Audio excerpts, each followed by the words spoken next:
Welcome to इकोबी। आज हम लोग बात करने वाले हैं कैम्ब्रिज कैश बैलेंस अप्रोच के बारे में। जो इससे पहले एक अप्रोच आई थी Fisher's quantity theory of money, या फिर उसको एक और नाम था उसका फिशर्स ट्रांजैक्शंस अप्रोच। तो उस अप्रोच को कैम्ब्रिज इकोनॉमिस्ट ने क्रिटिसाइज किया। उन्होंने कहा कि सिर्फ मनी जो है वो सिर्फ मीडियम ऑफ एक्सचेंज की तरह यूज़ नहीं होता है, जैसा कि फिशर की अप्रोच में कहा गया था। उन्होंने कहा मनी को हम लोग ट्रांजैक्शन करने के लिए भी यूज करते हैं, लेकिन हम लोग चाहते हैं कि हम मनी से हमारे जो अनफोर्सिएबल सर्कमस्टांसेस है उनके अगेंस्ट भी प्रोटेक्ट करें अपने आप को। मनी बेसिकली लिक्विडिटी प्रेफरेंस पे डिपेंड करता है कि एक आदमी अपने पास कितना पैसा रखता है, कितना कैश बैलेंस रखता है, वो उसकी लिक्विडिटी प्रेफरेंस पे डिपेंड करता है कि उसको कितने लगता है कि कितने पैसे की मुझे ज़रूरत है, एक तो अपने ट्रांजेक्शन्स करने के लिए, और एक अगर कोई अनफोर्सिएबल सर्कमस्टेंसेस आ जाते हैं, कुछ अनहोनी हो जाती है, तो उसमें उसको इमरजेंसी में कितने पैसे की ज़रूरत पड़ेगी। तो यहाँ पे दो सीधे सीधे मोटिव हैं। एक होता है ट्रांजैक्शंस मोटिव,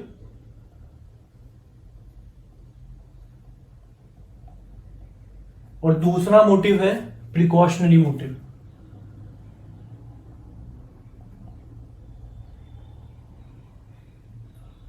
ये आपको ये देखने में किसी और अप्रोच के जैसे लग रहे होंगे, जो कि कीन्स की अप्रोच है, कीन्स की थ्योरी ऑफ मनी डिमांड है, उससे लोग मैच करते हुए, क्योंकि उसमें भी ये दोनों मोटिव है, लेकिन उसमें एक और मोटिव है, वो है स्पेक्यूलेटिव मोटिव, जो कि इस थ्योरी में नहीं है। और मजे की बात यह है कि कैम्ब्रिज अप्रोच में भी कीन्स इन्वॉल्व थे, फिर बाद में जाके उन्होंने खुद की अप्रोच थी। इस कैम्ब्रिज अप्रोच में, कैश बैलेंस अप्रोच में, जो इकोनॉमिस्ट का नाम आता है वो है मार्शल, AC पिगू और रॉबर्टसन है, कीन्स हैं ऑब्वियसली, हॉटरे हैं और लेविंगटन हैं, और शायद हो गए सारे, बस इतने ही मतलब मेन इकोनॉमिस्ट हैं जो इस अप्रोच में जिनका नाम आता है। मेन तो मार्शल और पिगू है, इन दो का बहुत नाम आता है इस अप्रोच में। तो ये सब इसके पीछे अप्रोच के बिहाइंड है। और इस अप्रोच को सिंप्लीफाई करके मार्शल ने जो इक्वेशन दी थी उसको सिंप्लीफाई करके ऐसे लिख सकते हैं, MD = KPY। अब AMD तो आप समझ गए होंगे। MD आपने वो पहले फिशर वाली वीडियो देखी है, या आपको फिशर की अप्रोच पता है, जो कि मैं आपको रिकमेंड करूंगा आप देख लें, क्योंकि इसको आप समझने से पहले आपको वो अप्रोच समझना जरूरी है। उसको समझेंगे जब ही आपको पूरे तरीके से समझ में आएगा, नहीं तो दिक्कत आएगी। तो MD तो है मनी डिमांड, ठीक है। अब KPY ये तीन वेरिएबल्स हो रहे हैं, तो इनको देखते हैं। सबसे पहले K वो प्रोपोर्शन होता है नॉमिनल इनकम का जो कि लोग होल्ड करना चाहते हैं, मतलब कितना परसेंटेज वो पैसा होल्ड करना चाहते हैं, नॉमिनल इनकम का कितना परसेंटेज वो होल्ड करना चाहते हैं कैश में। इसलिए इसको कैश बैलेंस अप्रोच कहते हैं, क्योंकि वो कैश में होल्ड करना चाहते हैं। तो जैसे मान लेते हैं कि हम वो 20% होल्ड करना चाहते हैं, तो 20%, 30% करना है, 30%, उनकी मर्जी हो कितना भी पैसा कैश में होल्ड करें उनकी इनकम का, नॉमिनल इनकम का। और नॉमिनल इनकम कैसे आएगी यहाँ पे, पहले तो P है प्राइस लेवल, ठीक है, इसमें कोई इशू ही नहीं है। और Y है रियल नेशनल इनकम। अब रियल नेशनल इनकम आपको पता होगा रियल और नॉमिनल GDP में क्या डिफरेंस होता है, तो आपको समझ में आएगा। अगर हम रियल नेशनल इनकम को मल्टीप्लाई करेंगे प्राइस से, तो आ जाएगी नॉमिनल इनकम, ठीक है। नॉमिनल नेशनल इनकम लिख लो आप, कोई दिक्कत नहीं है, आउटपुट लिख लो। तो यहाँ पे नॉमिनल इनकम का कितना प्रोपोर्शन वो होल्ड करना चाहते हैं, कि इसका प्रोपोर्शन है जो कितना वो होल्ड करना चाहते हैं, वो है, और कुछ नहीं है। तो यहाँ पे आप लोग देख सकते हैं, ये हो गई हमारी फंडामेंटल इक्वेशन, जिसमें हमें समझ में आ गया कि क्या हो रहा है। उसके बाद आगे की बात हम आगे करें। तो जैसा कि हमने फर्स्ट पार्ट में देखा कि ये इक्वेशन हमें कैम्ब्रिज अप्रोच में मिली थी, MD = KPY, और इसमें तीनों वेरिएबल्स मैंने एक्सप्लेन कर दिए आपको क्या है। तो अब इस इक्वेशन को आप ध्यान से देखेंगे, तो इसमें देखिए आप, K हमारा है कांस्टेंट और Y भी है कांस्टेंट, ये दोनों कांस्टेंट दे रखे होते हैं। और एक और चीज आप देखेंगे, तो जब इक्विलिब्रियम में होता है, तो इक्विलिब्रियम में जो मनी सप्लाई होती है वो होती है मनी डिमांड के इक्वल, और ये इक्विलिब्रियम की ही पोजीशन है। तो यहाँ पे मनी सप्लाई और डिमांड इक्वल होंगे, तो हम इसको ऐसे भी लिख सकते हैं MKPY, जिसमें ये कांस्टेंट है, ये कांस्टेंट है। के लोगों की पेमेंट हैबिट्स पे डिपेंड करता है, और वो एक शॉर्ट टर्म रन के लिए उसको कांस्टेंट माना जाता है इसमें। कि मतलब कितना प्रोपोर्शन वो नॉमिनल इनकम का होल्ड करेंगे, वो कांस्टेंट माना जाता है। और वाई जो है, जो कि हमारी नेशनल इनकम है, उसे माना जाता है कि वो भी कांस्टेंट है शॉर्ट रन में, और इसलिए ये दोनों चीज़ें कांस्टेंट है। ठीक है, तो अब यहाँ पे ये मनी सप्लाई है, money supply equals to KPY। अब इस इक्वेशन को हम चाहें तो फिशर की इक्वेशन से डिराइव भी कर सकते हैं, जो फिशर ने जो इक्वेशन दी थी। ये दोनों इसलिए क्वांटिटी थ्योरी ऑफ मनी में आते हैं कि ये दोनों मनी सप्लाई और प्राइसेस का वो बताते हैं कि उनका क्या रिलेशन है आपस में। तो अभी हम डिराइव करते हैं फिशर की इक्वेशन से। ठीक है, फिशर की इक्वेशन का एक और वर्जन था, हमने तो MV इक्वल्स टू PT वाला पढ़ा था। एक और वर्जन था जिसमें MV इक्वल्स टू PY होता है। ठीक है, तो MV इक्वल्स टू PY से हम डिराइव करेंगे। तो सबसे पहले हम करते हैं M, और इसको लिख देंगे हम 1/K इक्वल्स टू PY। हमने V को, वेलोसिटी ऑफ सर्कुलेशन को हमने 1/K से रिप्लेस कर दिया, क्योंकि इन दोनों का डायरेक्ट रिलेशन है। आप देखेंगे बाकी वेरिएबल्स तो वही है।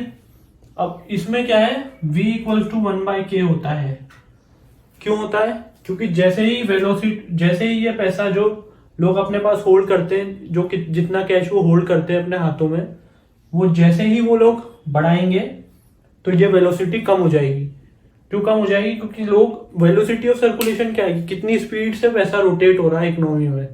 तो जैसे लोग ज्यादा अपनी होल्डिंग बढ़ा देंगे पैसे की, तो वो जो स्पीड है जिससे वो रोटेट हो रहा है, जिस वेलोसिटी से वो रोटेट हो रहा है, वो कम हो जाएगी। जल्दी जल्दी पैसा हाथ नहीं बदलेगा, तो वेलोसिटी ऑफ सर्कुलेशन कम हो जाएगी।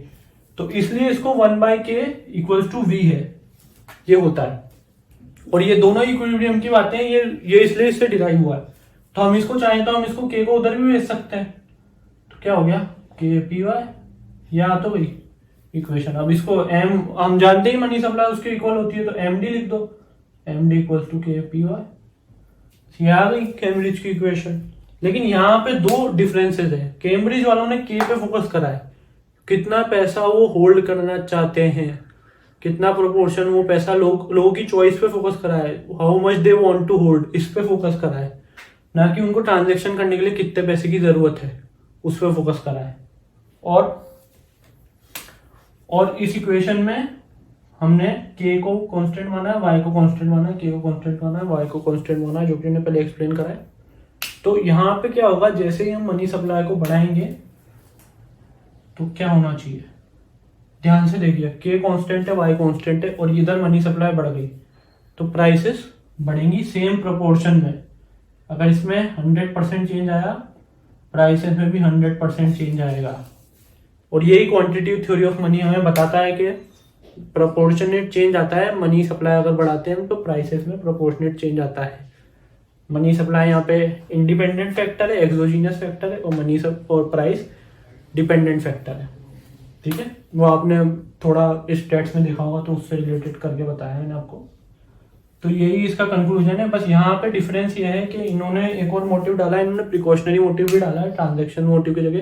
तो इसलिए ये एक स्टेप फॉरवर्ड है, एक स्टेप सही डायरेक्शन में है, क्योंकि हमने मनी को किस लिए रख रहे हैं लोग, उसमें एक और मोटिव ऐड करा है कि वो प्रिकॉशनरी मोटिव की वजह से रख रहे हैं। सिर्फ ट्रांजेक्शन मोटिव पे फोकस नहीं कर रहे हैं हम, दूसरा मोटिव भी डाला है हमने। और वो यहाँ पे लिक्विडिटी प्रेफरेंस पे फोकस है, जैसा कि मैंने पहले भी कहा था, क्योंकि लोग कितना पैसा रखना चाहते हैं उस पर फोकस कर रहे हैं हम, ना कि उनको कितने पैसे की जरूरत है ट्रांजेक्शन्स करने के लिए, उस पर फोकस कर रहे हैं। और यहाँ पे आप देखेंगे तो एक परचेजिंग पावर की बता देता हूँ मैं आपको। परचेजिंग पावर क्या होता है, परचेजिंग पावर हमेशा इनवर्सली प्रोपोर्शनल होता है प्राइस के। यह है परचेजिंग पावर, यह है प्राइस, इसके इनवर्सली प्रोपोर्शनल होता है।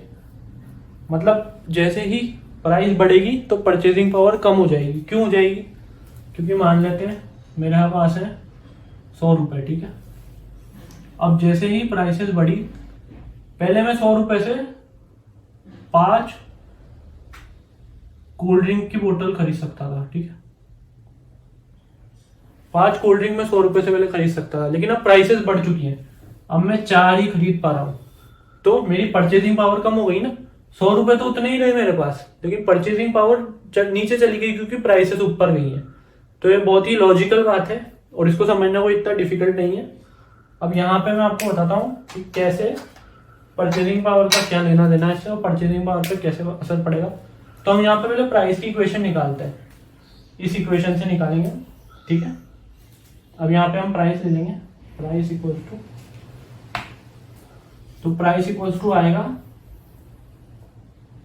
एम के वाई, ठीक है।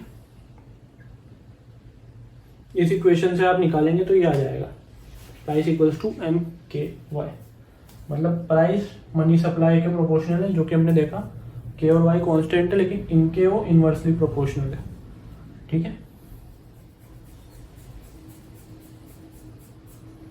और यहाँ पे हम परचेजिंग पावर निकालेंगे तो इसका उल्टा हो जाएगा, परचेजिंग पावर आएगी के वाई एम, ठीक है। तो इसमें कुछ दिक्कत वाली बात नहीं है इतनी। तो परचेजिंग पावर प्राइस के इनवर्सली प्रोपोर्शनल है और जैसे ही हमारी मनी सप्लाई बढ़ेगी तो क्या होगा, प्राइसेस भी बढ़ेंगी और परचेजिंग पावर हो जाएगी कम। और जैसे ही हमारी मनी सप्लाई गिरेगी वैसे प्राइसेस भी गिरेंगी और परचेजिंग पावर हो जाएगी ज़्यादा। ये इन दोनों इक्वेशन से भी आप समझ सकते हैं क्या होगा। मनी सप्लाई देखो यहाँ पे नीचे, यहाँ पे ऊपर, जैसे ही मनी सप्लाई बढ़ेगी ये परचेजिंग पावर हो जाएगी कम और जैसे मनी सप्लाई बढ़ेगी प्राइसेस हो जाएंगी ज़्यादा। बस यही है और इसमें मेन चीज़ यही है, एम डी इक्वल्स टू के P I, money supply money demand के इक्वल होती है। और इसके हम थोड़ा सा अगर चाहें तो हम उसकी बात कर सकते हैं क्रिटिसिज्म्स की भी। तो क्रिटिसिज्म यही है कि के को कांस्टेंट माना गया है। सबसे पहले किसी भी थ्योरी के अजम्पशंस में देखें तो क्रिटिसिज्म देखेंगे के कांस्टेंट है, के कांस्टेंट नहीं होता है शॉर्ट रन में।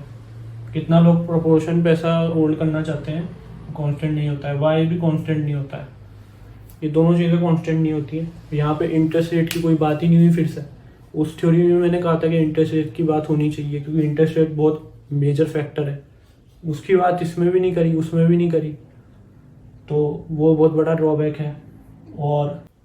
और यहाँ पे एक और ड्रॉबैक है कि इसको ट्रूइज्म माना गया है कि ये इट्स ऑलवेज होल्ड्स ट्रू, लेकिन ऐसा कुछ नहीं है कि ये इक्वेशन जो है ये हमेशा होल्ड ट्रू करती है, जो कि फिशर ने भी माना था। और ये ट्रूइज्म नहीं है ऐसा, इसको हम लोग जानते हैं मॉडर्न वर्ल्ड में कि ऐसा कुछ नहीं होता है।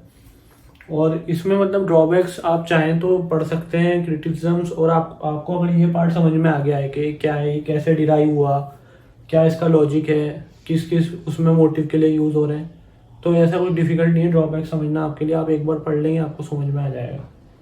तो thank you for watching this video and we will see you in the next.